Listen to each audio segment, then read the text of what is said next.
오늘 본문 말씀에는 일반적으로 복음의 거침없는 전파, 왕성한 복음의 확장, 이런 제목이 붙는 말씀입니다. 물론 이렇게 표현의 차이는 있겠지만 대체적으로 복음이 이렇게 막 이렇게 전파되고 교회가 성장하더라는 내용이라고 보는 것이 일반적인 의견이라는 뜻입니다. 그럴 만도 한 것이 오늘 본문의 첫 부분부터 사도들의 손을 통하여 민간의 표적과 기사가 많이 일어나매, 이렇게 시작해서 마지막에 그런 표적과 기사가 어떻게 일어나고 사람들이 어떻게 반응하는지에 대해서 보여주고 있으니까 많은 사람들이 어떻게든 치료를 받으려고 몰려드는 모습이 이렇게 그려지니까 그런 내용을 보여주는 것 같아 보입니다. 이렇게 보는 시각에서 오늘 본문 말씀에서 가장 중요한 말씀은 14절, 가장 중요한 말씀은 14절로 봅니다. 믿고 주께로 나오는 자가 더 많으니 남녀의 큰 무리더라.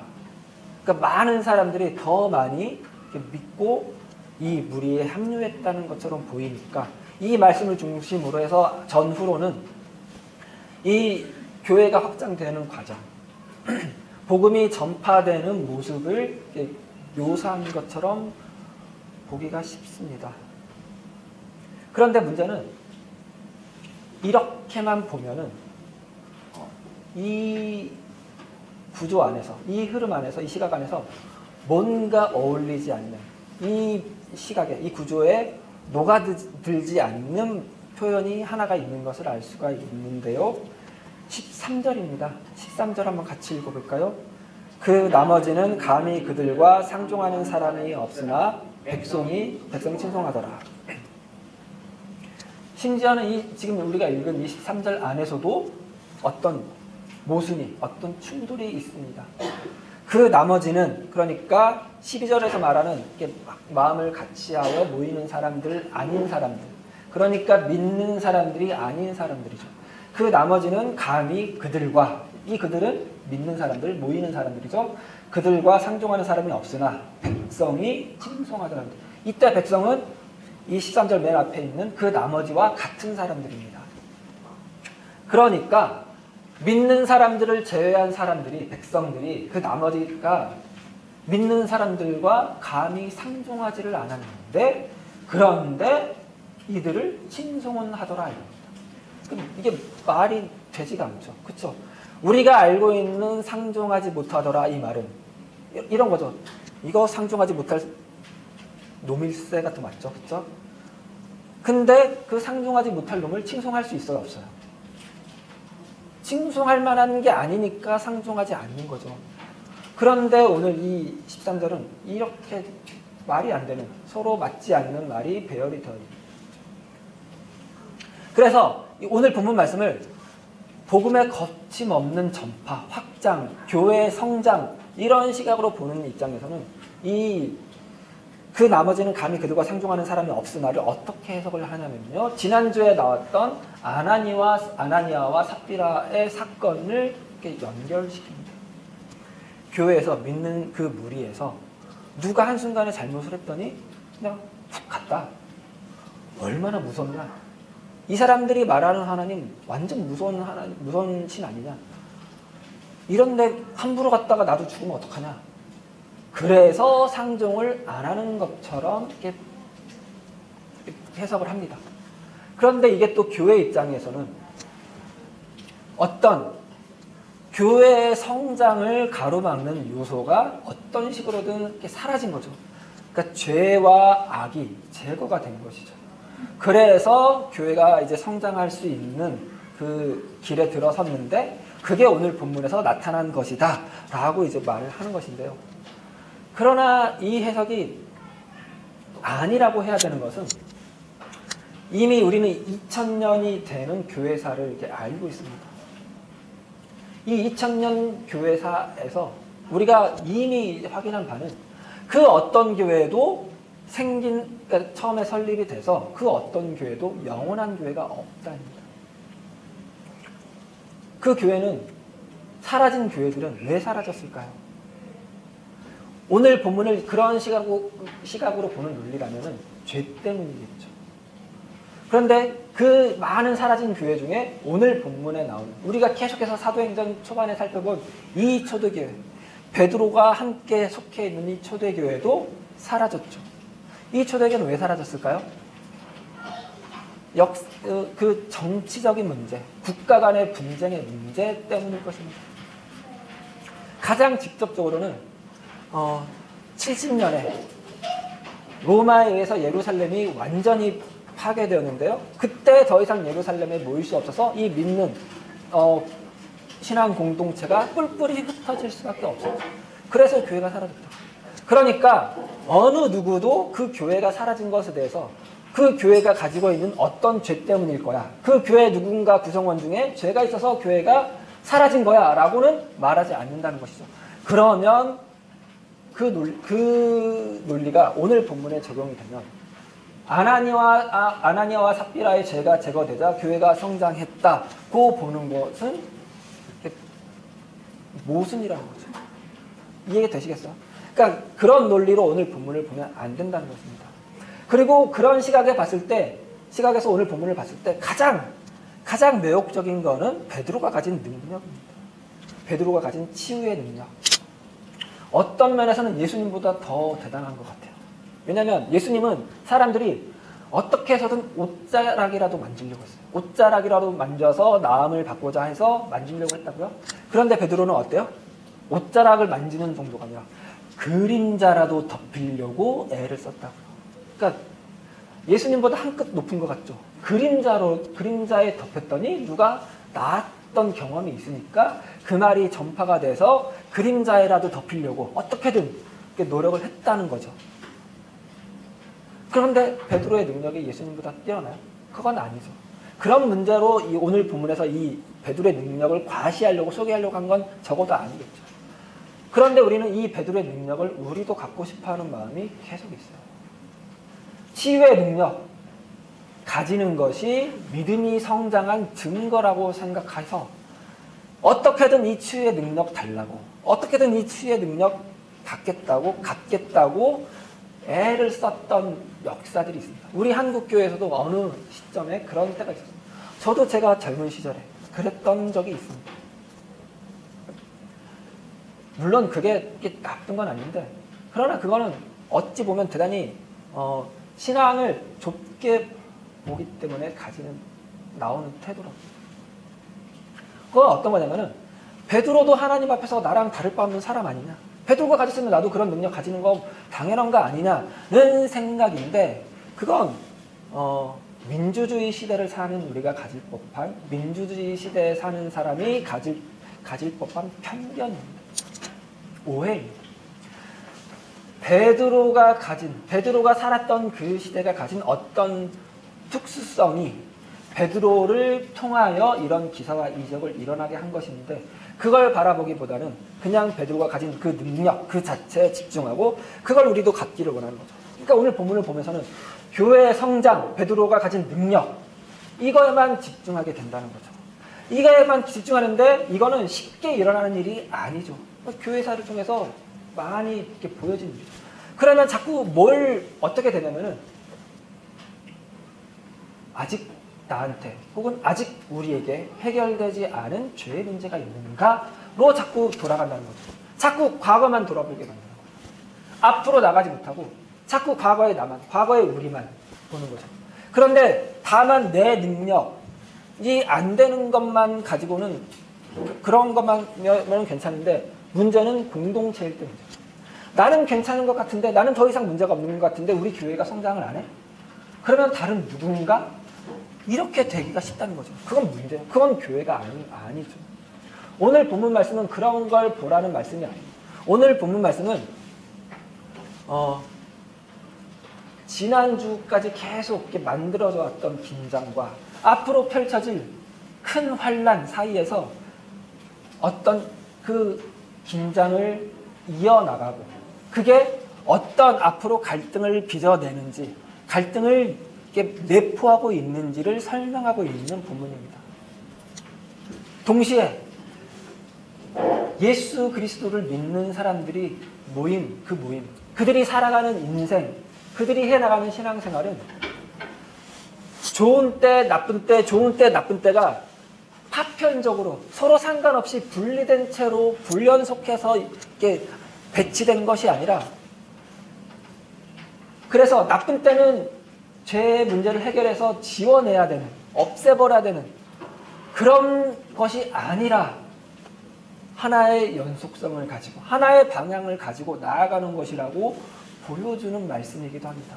그걸 보려면은 이 시기, 지금 베드로와 요한이 그리고 다른 사도들이 민간에 표적과 기사를 많이 행하는 이때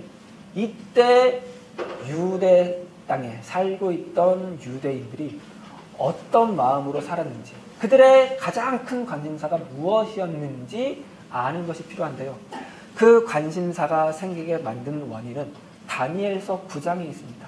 다니엘서 9장을 한번 찾아보겠습니다. 9장 2절입니다.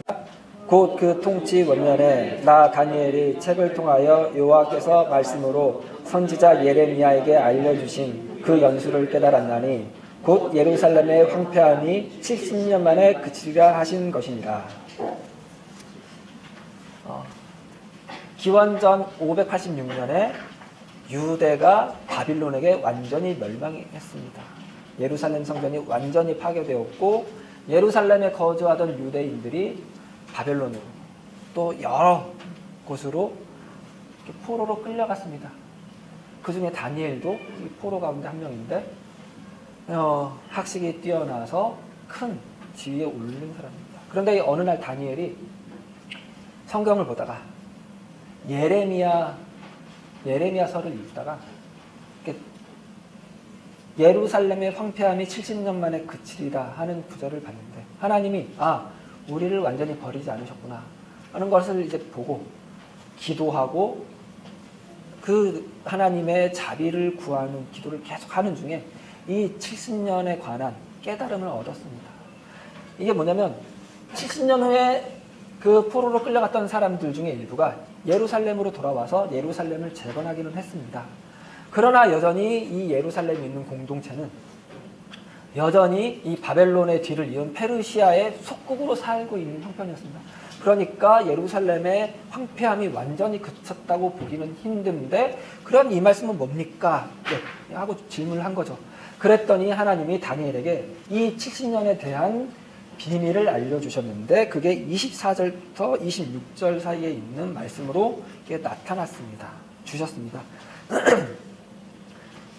집에 가서 아니면 설교 들으면서 읽으셔도 되는데 여기에 나오는 표현이 일흔 이래 아니면 예순두 이래 이런 표현이 나옵니다.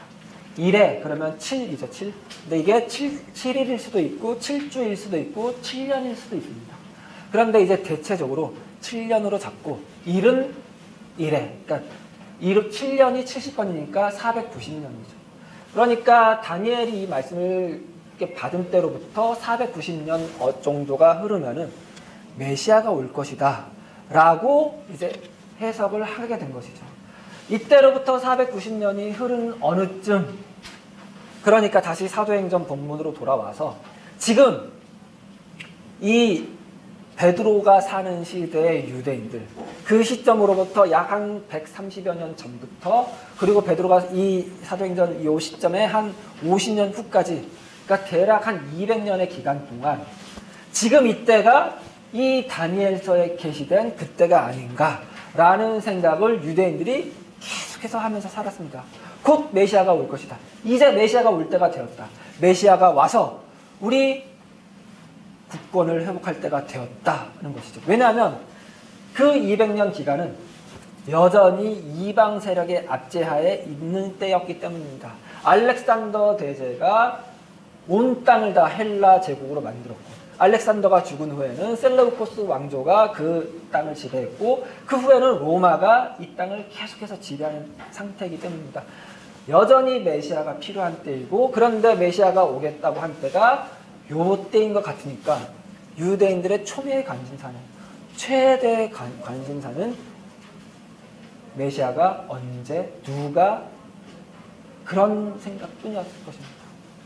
그래서 실제로 이 200년 기간 동안은 이 유대 땅에서 수없이 많은 메시아 운동이 있었습니다. 우리 다음 주에 그 메시아 운동의 몇 가지 사례를 다음 주 본문상에서 실제로 볼 수 있을 것입니다.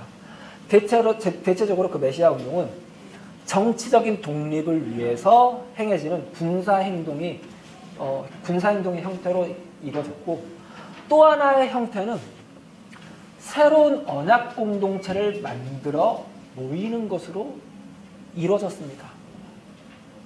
그러니까 예루살렘 성전 체제, 예루살렘 성전의 제의 시스템으로는 하나님께서 우리에게 주신 언약이 완전히 다 담기지도 않고 그 언약이 실행되지도 않는다. 이 예루살렘 성전은 완전히 실패한 것이다. 예루살렘 성전 말고 다른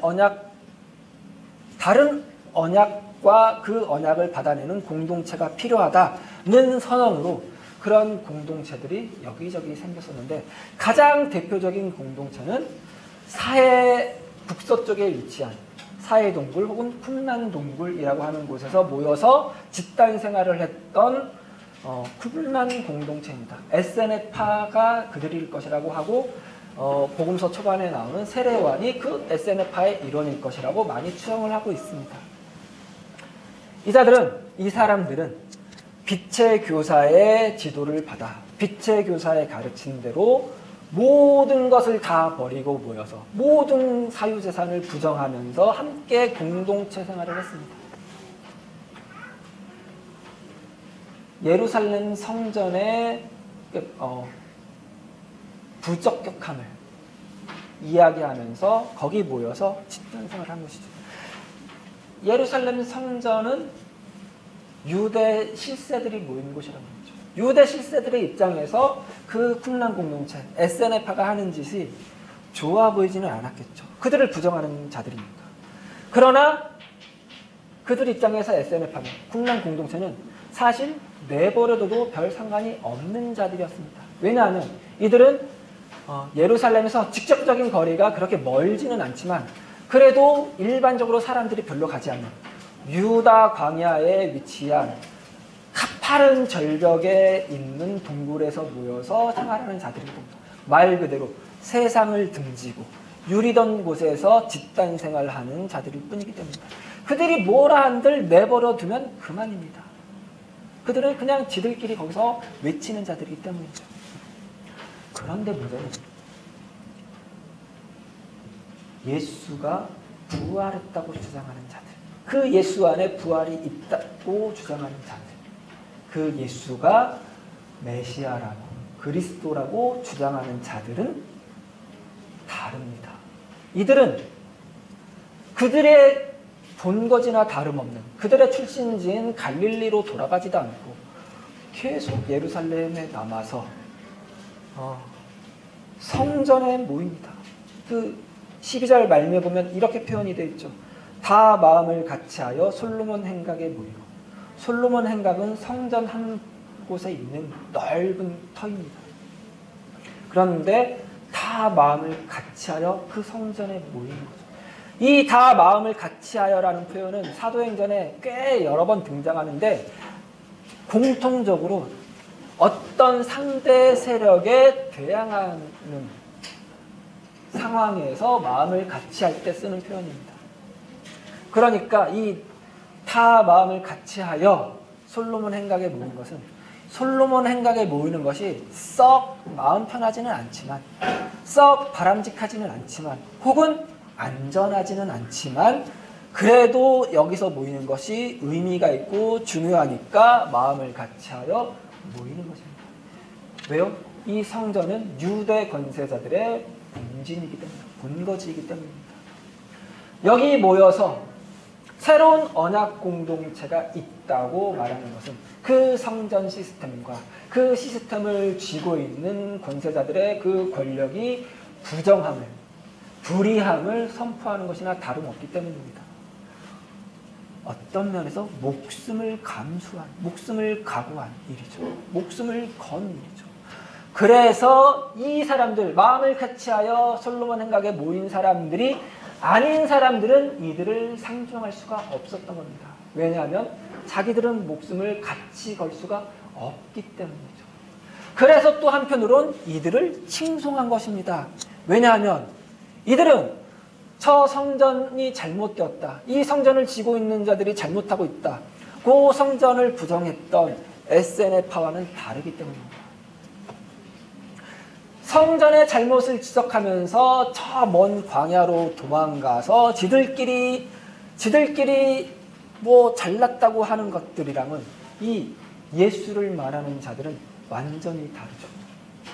성전이 잘못됐다고 말하면 당연히 성전 근처에서 그걸 선포하고 그 성전의 잘못된 지배 영향 아래 있는 사람들과 접촉하면서 그들을 건져내는 것이 마땅한데, 그동안 있었던 언약 공동체들은 다 멀리 도망가서 먼 곳에서, 영향력 없는 곳에서 그렇게 외쳤는데, 이들은 마땅히 해야 되는 바를 하고 있으니, 목숨을 걸고 하고 있으니, 목숨을 건다는 건 큰 확신이 있는 것이죠. 큰 확신을 가지고 하는 것이니, 야, 대단하다. 얘네는 다르다. 이거죠. 칭송하더라 이거죠. 그런데 다만 이들은 그렇게 주장만 하고 그렇게 외치고 끝나는 것이 아니라 실제로 병 고치는 능력이, 심지어는 베드로가 다니는 중에 생긴 그림자를 통해서도 병 고치는 능력이 생기니 저건 진짜 아니냐, 그런 생각은 들더라 이것이죠. 그래서 칭송하더라 이것이죠. 여기에 오늘 본문의 핵심이 있는 것이죠.